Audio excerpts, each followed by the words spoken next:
Doctor Narendra Jain 70s के दौर में दिल्ली के ही नहीं बल्कि भारत के सबसे बड़े आंखों के सर्जन माने जाते थे। इतने बड़े कि तब उन्हें भारत के तत्कालीन राष्ट्रपति वीवी गिरी तक का पर्सनल आई सर्जन चुना गया था। 1973 तक इनकी जिंदगी में सब कुछ अच्छा चल रहा था कि अचानक एक दिन नरेंद्र जैन की पत्नी विद्या जैन की हत्या हो जाती है। इस हत्या से दिल्ली ही नहीं बल्कि पूरे देश में हलचल मच जाती है, क्योंकि हत्या किसी आम महिला की नहीं बल्कि भारत के तत्कालीन राष्ट्रपति के पर्सनल डॉक्टर की पत्नी की हुई थी। और इस हत्याकांड को दिल्ली के सबसे पॉश इलाके डिफेंस कॉलोनी में अंजाम दिया गया था, वो भी डॉक्टर जैन के घर के ठीक सामने। अब हर कोई यही जानना चाहता था कि आखिर राष्ट्रपति तक पहुंच रखने वाले शख्स की पत्नी की हत्या करने की हिम्मत किसमें आई, आखिर इस हत्या की वजह क्या थी। इन्हीं सवालों का जवाब ढूंढने के लिए देश के टॉप अधिकारियों को लगा दिया जाता है। फिर जांच के बाद जो खुलासा होता है वो हिला देने वाला होता है। तो आखिर क्या थी इस पूरे केस के पीछे की सच्चाई, हत्यारे कौन थे, हत्या की वजह क्या थी, चलिए जानते हैं सब कुछ सिलसिलेवार तरीके से इस वीडियो में। यकीन मानिए सच्चाई जानकर आप भी शॉक्ड रह जाएंगे। इस पूरे मामले में अदालत का जो फैसला आया था वो भी अपने आप में काफी हैरान करने वाला था। कैसे, जानने के लिए वीडियो में जरूर आखिर तक बने रहें। कहानी शुरू करने से पहले जल्दी से क्राइम की कहानी चैनल को सब्सक्राइब कर बेल आइकन जरूर दबा लीजिए। तो चलिए अब कहानी शुरू करते हैं। सबसे पहले हम आपको इस कहानी के अहम किरदारों के बारे में बता देते हैं। इस पूरी कहानी के सबसे अहम किरदार हैं डॉक्टर नरेंद्र सिंह जैन। नरेंद्र सिंह जैन का जन्म एक बेहद ही रईस घराने में हुआ था। इनके पिता बनारस हिंदू यूनिवर्सिटी के प्रोफेसर हुआ करते थे। 6 बहनों में नरेंद्र अकेले भाई थे। बचपन से ही नरेंद्र जैन पढ़ाई में काफी तेज थे। पढ़ाई में तेज होने की वजह से इन्होंने मेडिकल के लिए कंपटीशन एग्जाम पास किया और स्कॉलरशिप हासिल करते हुए अपनी डॉक्टरी की पढ़ाई पूरी की। पढ़ाई पूरी करने के बाद उन्होंने अपनी प्रैक्टिस दिल्ली में शुरू की और देखते ही देखते लोकप्रियता हासिल करते चले गए। 1960s के दशक में ये दिल्ली के बेस्ट आई सर्जन के तौर पर मशहूर हो गए। इसी बीच इनकी शादी विद्या जैन नाम की महिला से भी हो गई। उनकी शादीशुदा जिंदगी काफी अच्छी चल रही थी, करियर भी अच्छा चल रहा था। मगर उनके करियर को नई उड़ान तब मिली जब 1969 में वीवी गिरी देश के चौथे राष्ट्रपति बने। दरअसल वीवी गिरी आंखों की समस्या से ग्रसित थे, इसलिए राष्ट्रपति बनने के बाद उनके लिए आंखों के डॉक्टर की तलाश शुरू हुई और ये तलाश डॉक्टर नरेंद्र जैन पर खत्म हुई। डॉक्टर नरेंद्र जैन को भारत के तत्कालीन राष्ट्रपति का पर्सनल आई सर्जन चुन लिया गया। राष्ट्रपति के डॉक्टर चुने जाने के बावजूद डॉक्टर जैन अपनी पर्सनल प्रैक्टिस जारी रखते हैं। अब तक डॉक्टर नरेंद्र जैन एक बड़ी शख्सियत के तौर पर खुद को स्थापित कर चुके थे। देश भर में इनका नाम था। लाइफ में भी पैसों की या किसी दूसरी चीज की कमी नहीं थी। सब कुछ अच्छा चल रहा था। मगर 1973 में अचानक एक दिन सब कुछ बदल जाता है। तारीख थी 4 दिसंबर 1973। इन दिनों डॉक्टर नरेंद्र सिंह जैन अपनी पर्सनल क्लिनिक चांदनी चौक में चलाया करते थे। हर दिन की तरह आज भी इनके यहाँ मरीजों की लंबी कतार लगी हुई थी।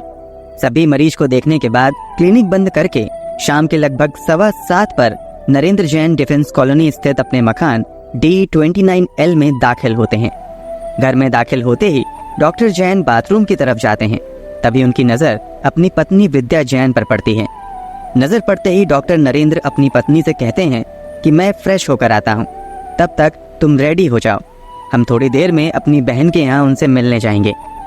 डॉक्टर नरेंद्र जैन की बहन का नाम SK जैन था, जो डिफेंस कॉलोनी में ही मकान संख्या C489 में रहती थी। जैसा कि डॉक्टर जैन ने कहा था, विद्या जैन वैसा ही करती हैं और थोड़ी देर बाद दोनों तैयार होकर अपने घर से बाहर निकलते हैं और मकान संख्या D292 की तरफ बढ़ते हैं। इसी घर के बाहर डॉक्टर जैन की फिएट कार खड़ी हुई थी। कार के पास आने के बाद डॉक्टर जैन ड्राइवर वाली सीट की तरफ बढ़ते हैं, क्योंकि गाड़ी उन्हें ही चलानी थी, जबकि पत्नी से कार की दूसरी तरफ वाले दरवाजे को खोलकर कार के अंदर आने को कहते हैं। डॉक्टर जैन के कहे अनुसार विद्या जैन कार की दूसरे गेट की तरफ बढ़ती हैं, जबकि डॉक्टर जैन ड्राइवर की सीट वाले दरवाजे को खोलने के लिए चाबी लगाते हैं। तभी उन्हें एक जोर की आवाज सुनाई देती है। आवाज सुनते ही डॉक्टर जैन इधर उधर देखने लगते हैं तो वो पाते हैं कि अभी बस चंद सेकंड पहले जो पत्नी उनके कार की बाईं तरफ थी, वो वहां पर नहीं है। डॉक्टर जैन के बयान के अनुसार वो पत्नी को ना पाकर परेशान हो जाते हैं और तुरंत इधर उधर देखने लगते हैं। तभी उनकी नजर बिल्कुल पास में बह रहे नाले के अंदर पड़ती है। वो देखते हैं कि नाले में कोई चीज फंसी हुई है। गौर करने पर वो पाते हैं कि ये तो उनकी पत्नी विद्या जैन है। अपनी पत्नी को नाले में गिरा देख डॉक्टर जैन तुरंत मदद के लिए चिल्लाते हैं। तभी वो देखते हैं कि एक व्यक्ति नाले के अंदर से निकलता है और सीधा पिस्टल डॉक्टर जैन की तरफ तान देता है, मगर अगले ही पल वो फिर पिस्टल नीचे करते हुए भागने लगता है। अगले ही पल एक और शख्स उसके साथ भागता हुआ नजर आता है। डॉक्टर जैन अभी कुछ कर पाते तभी उनकी आवाज सुनकर डॉक्टर जैन के घर के अंदर मौजूद उनके 2 मेहमान ठाकुर राम सिंह तथा उनकी पत्नी श्रीमती किरण बाई और घर के 2 नौकर कुंदन सिंह तथा गंगा सिंह निकलकर बाहर आते हैं। डॉक्टर जैन के बयान के मुताबिक इन लोगों के आने के बाद वो तुरंत इन सभी की मदद से विद्या जैन को नाले से बाहर निकालते हैं। विद्या जैन खून से लथपथ थीं।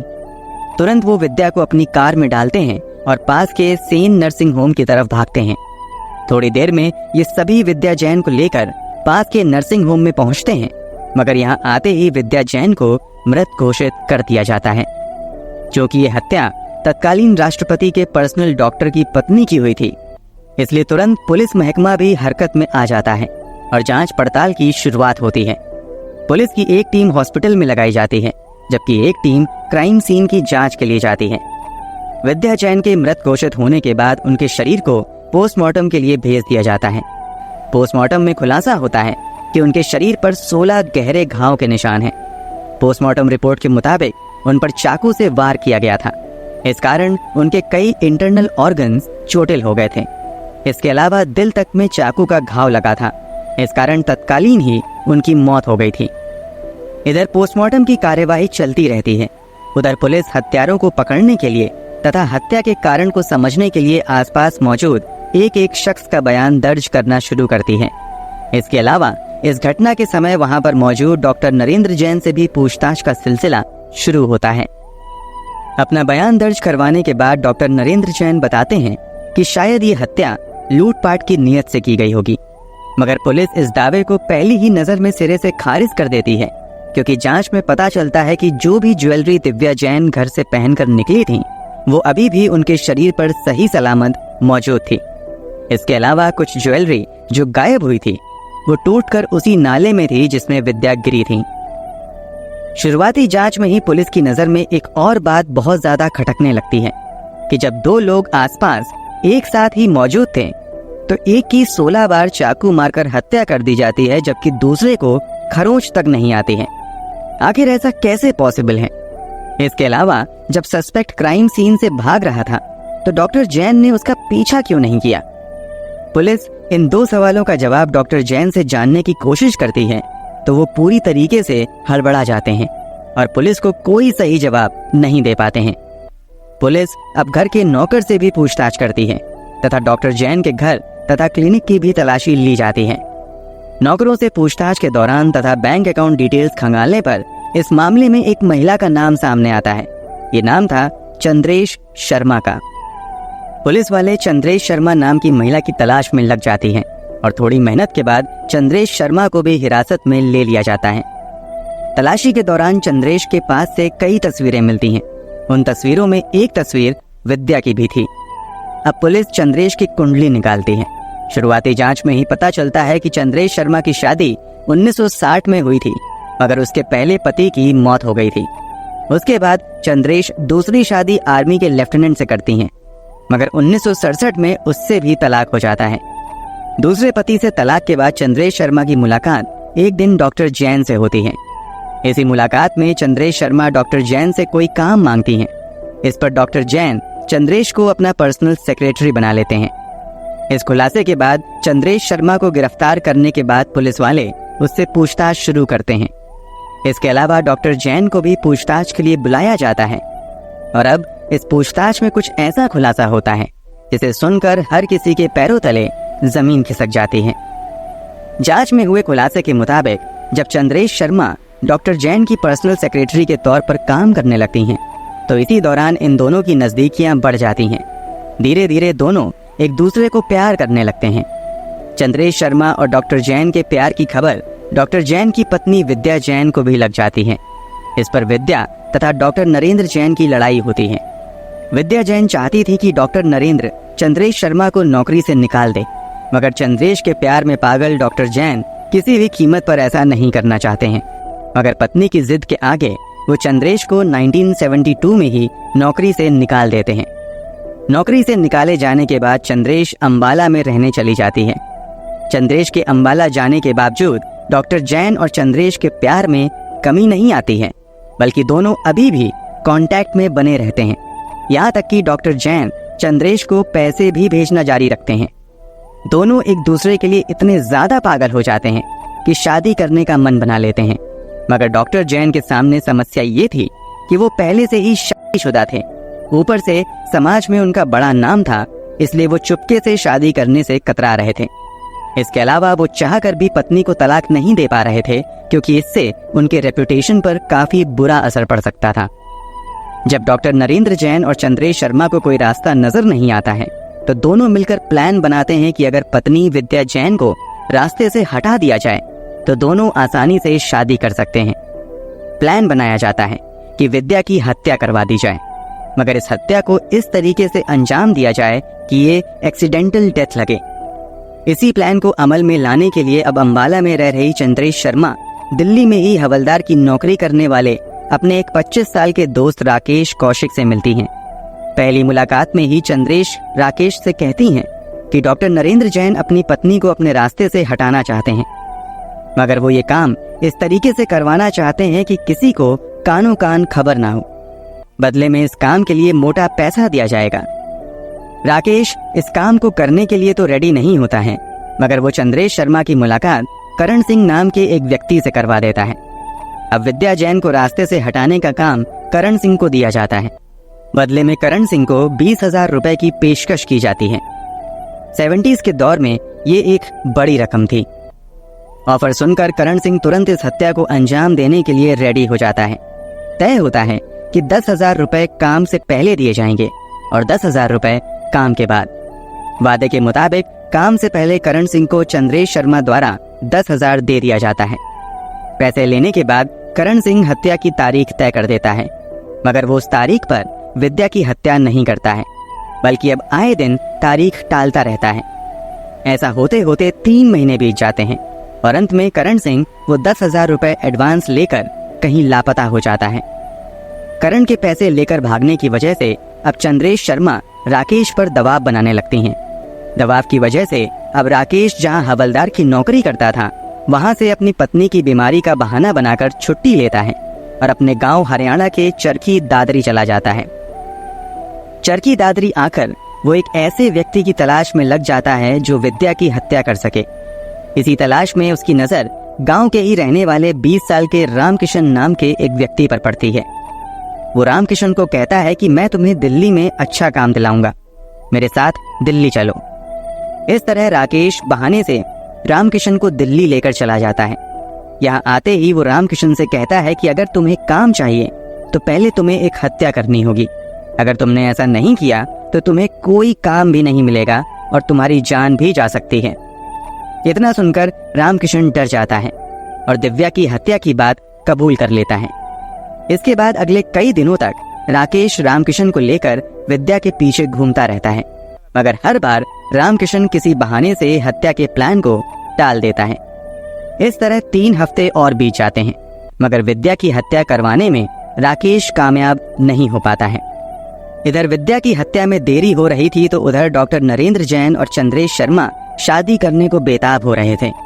इस कारण चंद्रेश एक बार फिर से राकेश पर दबाव बनाने लगती है। इसका नतीजा ये होता है कि राकेश अब रामकिशन पर दबाव बनाता है कि तुम्हें ये हत्या करनी ही होगी, मगर अंत में रामकिशन भी इस हत्या को अंजाम देने से मुकर जाता है। मगर यहाँ पर वो राकेश को कल्याण नाम के एक शख्स के बारे में बताता है। कल्याण उस इलाके का पेशेवर अपराधी था और इस तरह के कांड को वो पहले भी अंजाम दे चुका था। तुरंत राकेश कल्याण से मिलता है और अपने पूरे प्लान के बारे में उसे समझाता है। सारी बात सुनने के बाद कल्याण राकेश की मुलाकात भागीरथ नाम के एक शख्स से करवाता है। सारी डील फाइनल होने के बाद भागीरथ विद्या जैन की हत्या का काम करतार सिंह और उजागर सिंह नाम के 2 व्यक्ति को देता है। करतार और उजागर सिंह इस हत्या के लिए राकेश से 25,000 रुपए की डिमांड करते हैं। पैसे की बात बन जाती है और फाइनली तय किया जाता है कि अब करतार और उजागर सिंह ही विद्या जैन की हत्या करेगा। डील तो 25,000 रुपए में तय हुई थी, मगर पिछली बार एक शख्स एडवांस का 10,000 रुपए लेकर भाग गया था, इसलिए करतार और उजागर सिंह को एडवांस के तौर पर सिर्फ 500 रुपए मिलते हैं और कहा जाता है कि बाकी के सभी पैसे काम को अंजाम देने के बाद मिलेंगे।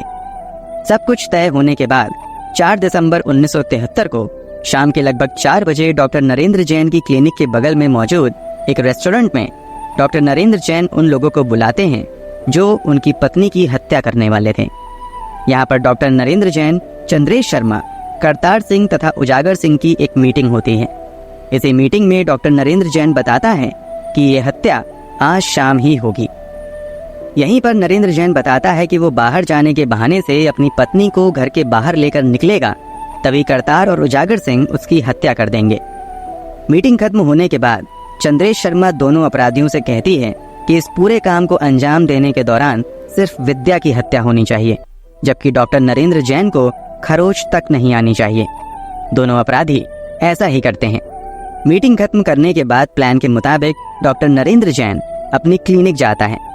वहां से वो अपने घर पर जाता है।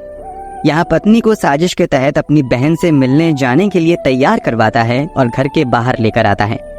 जैसे ही विद्या घर के बाहर आकर कार के अंदर बैठने की कोशिश करती हैं, तभी करतार और उजागर सिंह दिव्या को दबोच लेते हैं और उस पर ताबड़तोड़ चाकू से वार करते हैं।